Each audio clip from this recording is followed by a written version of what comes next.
Bonjour à tous et bienvenue pour une nouvelle vidéo Maharprod. Donc vous avez l'habitude, aujourd'hui c'est une review de commande, petite vidéo qui permet de ne plus trop aller sur mon blog, qui est quand même un média où je pense que les gens ne vont plus beaucoup, et qui me permet de vous expliquer un petit peu ce qui s'est passé sur cette figurine. Donc ici, on est sur un kit résine Forge World de Quinxa. Je ne sais pas trop comment ça se prononce, mais en gros, c'est le dernier personnage White Scar qui est sorti dans la gamme des Keshig, qui sont donc des armures Tartaros, je crois, de base, donc en 30K pour les White Scar. Et donc c'est un personnage nommé.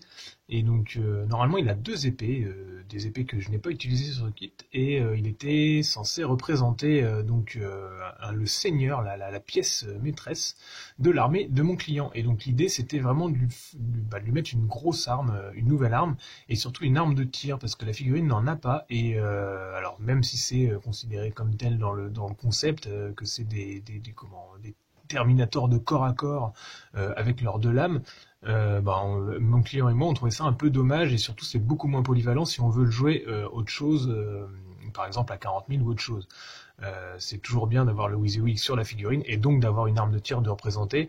Et ici je suis parti sur un bolter de bras style chevalier gris, comme vous pouvez le voir là. Donc je l'ai customisé un petit peu, j'ai refait pas mal de choses sur les bras parce qu'en fait le fait de repositionner faisait que j'avais beaucoup de choses à resculpter, donc c'est pour ça que vous voyez beaucoup de résine verte.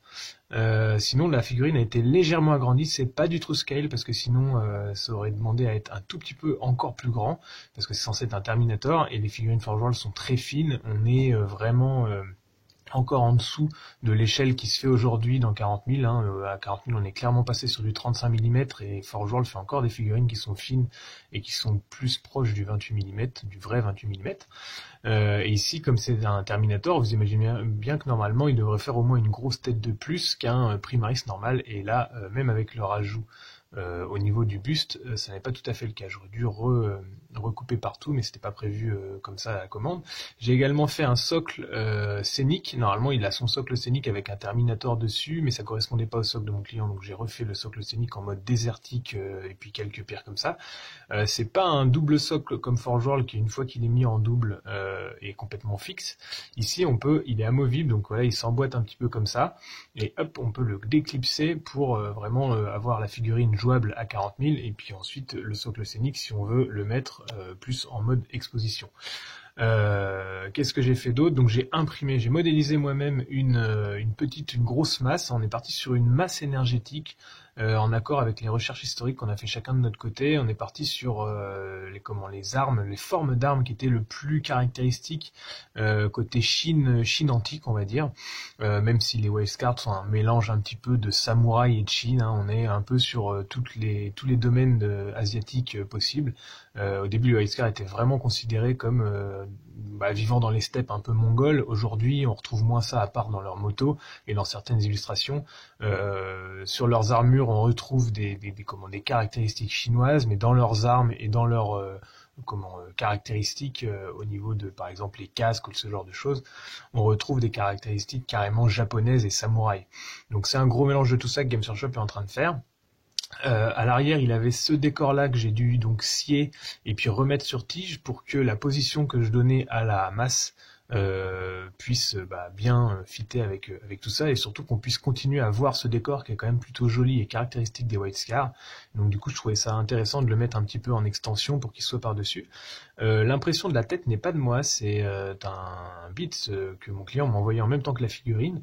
Il est d'ailleurs vraiment très imposant, il est à la bonne échelle, mais le casque est vraiment gros, il a des sortes de parchemins sur les côtés. Donc là on ne le voit pas parce que la figurine est assemblée, mais ça m'a demandé à recreuser tout le fond du casque, le fond de là où se met le casque dans l'encolure, et également au fond de l'encolure, pour que le casque puisse passer, étant donné qu'il avait une sorte de protection de nuque qui s'étend vraiment vers l'arrière, donc il ne passait pas dans la figurine d'origine. J'ai également cassé la chevelure pour pouvoir la retiger et qu'elle soit plus solide et puis la mettre dans la dynamique de la figurine. Et ensuite j'ai récupéré une lame de vouge qui fait partie des keshi, qui sont normalement des armes à deux mains, sur lequel j'ai remis un autre type de manche, et puis j'ai remis un petit crâne qui faisait aussi des keshi, donc le tout est tigé et fait une épée un peu unique pour ce seigneur et vraiment massive. Et puis pour le reste, c'est de l'assemblage et du tigeage. Comme vous pouvez le voir, le socle a été sculpté en AVS Epoxy Putty avec quelques parties en PVC expansé, quelques bits imprimés de crâne et puis quelques douilles faites en tige de styrène. Et puis voilà, ce seigneur que je vous laisse découvrir voilà entre mes mains en rotation. N'hésitez pas à me contacter. Ah, il est tombé. Okay. On va le remettre comme ça.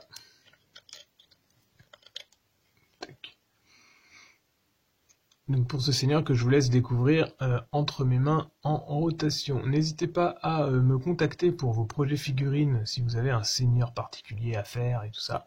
Donc là on est sur de la conversion lourde assez parce que j'ai pas mal de resculptures. Mais des fois on peut être sur un assemblage beaucoup plus simple de bits et d'autres. Donc à moi de vous faire un chiffrage à partir des descriptions qu'on aura décidées ensemble. Et puis ensuite de travailler de mon côté pour vous proposer la figurine la plus à même de parfaire votre armée. N'hésitez pas à liker si vous aimez ce genre de vidéo et puis à consulter mes tutos pour refaire vous-même les figurines, c'est pour ça que je partage. Vous pouvez me laisser un petit commentaire, hein, c'est toujours sympa, j'essaie d'y répondre au maximum. Et puis à bientôt pour d'autres reviews commandes et figurines.